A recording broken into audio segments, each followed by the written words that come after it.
ये आदमी सच में बहुत टैलेंटेड है। उसे पूरा भरोसा है कि अपनी मेहनत और हुनर से कहीं भी घर बना सकता है। पहली नजर में उसे ये पुराना विशाल पेड़ की जड़ बहुत पसंद आया। सही जगह और वहां का प्राकृतिक, चारों तरफ का प्राकृतिक माहौल, यही तो उसके सपनों का घर बन सकता है। उसने सोचा नहीं, आसपास की जगहों को साफ करके गड्ढा खोदने लगा। 1 घंटा लगातार काम करने के बाद गड्ढा अपने से ऊपर तक खोद दिया और जंगल में जाके कुछ छोटे छोटे लकड़ियां इकट्ठा कर ली। ऐसे छोटे छोटे पेड़ आश्रय बनाने के लिए परफेक्ट होते हैं। लकड़ियों को लाकर गड्ढे में बिछाने लगा और गड्ढे को और रूप 4 कोने का रूप दिया और ऊपर चढ़ने के लिए 2 खंभे गाड़कर एक सीढ़ी तैयार किया। ऊपर जाके बड़े बड़े लकड़ियों को लाकर चारों कोने में बिछा दिया और ऊपर से घास का परत चढ़ाने लगा।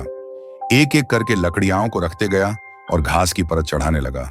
कुछ ही समय में वर्ष पूरा लकड़ियां बिछा के अंदर एक आग जलाने के होल करने लगा कि रात में खाना बनाने में आसानी हो। फिर वर्ष बाहर जाके कुछ बड़े बड़े खंबे का लंबाई नाप कर छिलने लगा। अंदर जाके किनारे सोने का आश्रय बनाने और बैठने के लिए एक मचिया बनाई और फिर छत बनाने लगा। धीरे धीरे करके वर्ष छत की पूरी परत चढ़ाकर घास बिछाकर ऊपर से एक प्लास्टिक का पन्नी बिछा दिया कि बारिश में कोई भी परेशानी ना हो। फिर बगल में से विशाल लकड़ी का जड़ लाके घर से ऊपर खड़ा कर दिया।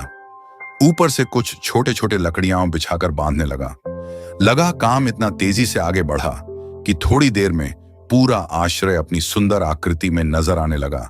कहा जा सकता है कि बिना ईंट न टाइल लगाए ये आश्रय अब बन चुका है। जंगल का असली 5 सितारा कहा जाता है कि जंगल में जीने वाला इंसान आलसी नहीं होता और वर्ष के हाथ का हुनर सच में लाजवाब है।